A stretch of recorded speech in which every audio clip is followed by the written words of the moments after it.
بسم الله الرحمن الرحيم يسبح لله ما في السماوات وما في الأرض له الملك وله الحمد وهو على كل شيء قدير هو الذي خلقكم فمنكم كافر ومنكم مؤمن والله بما تعملون بصير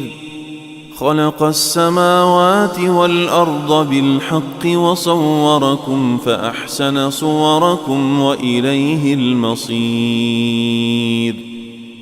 يعلم ما في السماوات والأرض ويعلم ما تسرون وما تعلنون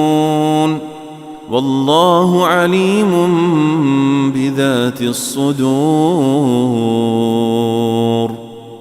ألم يأتكم نبأ الذين كفروا من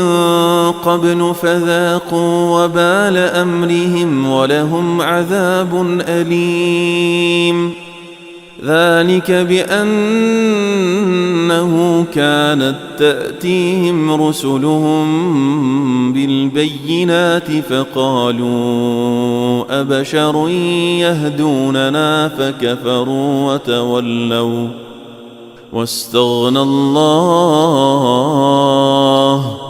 والله غني حميد زعم الذين كفروا أن لن يبعثوا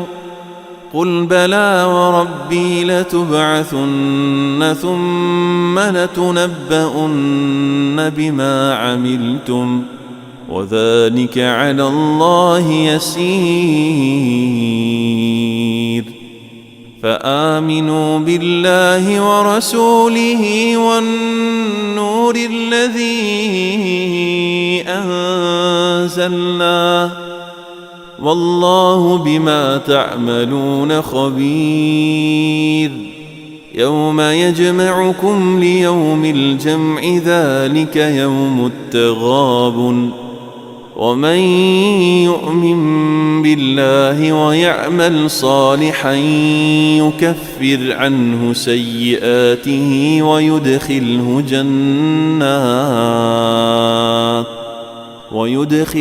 جنات تجري من تحتها الأنهار خالدين فيها أبدا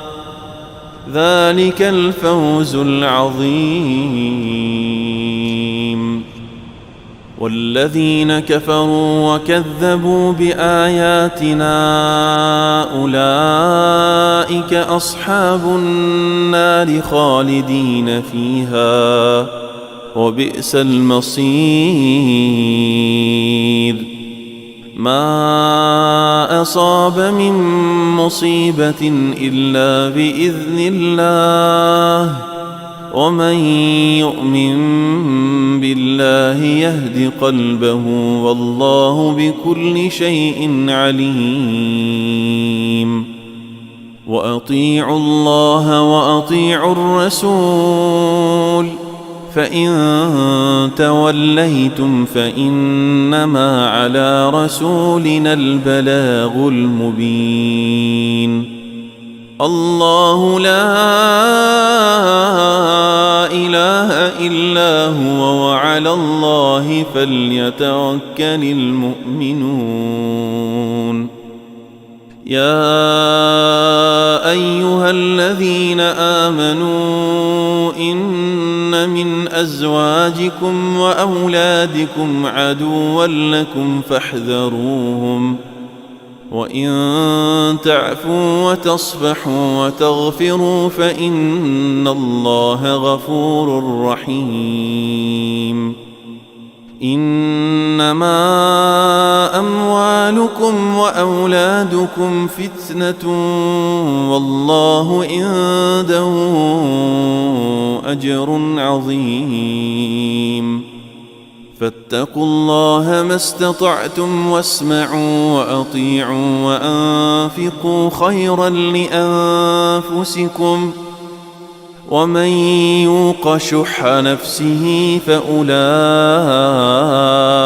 هم المفلحون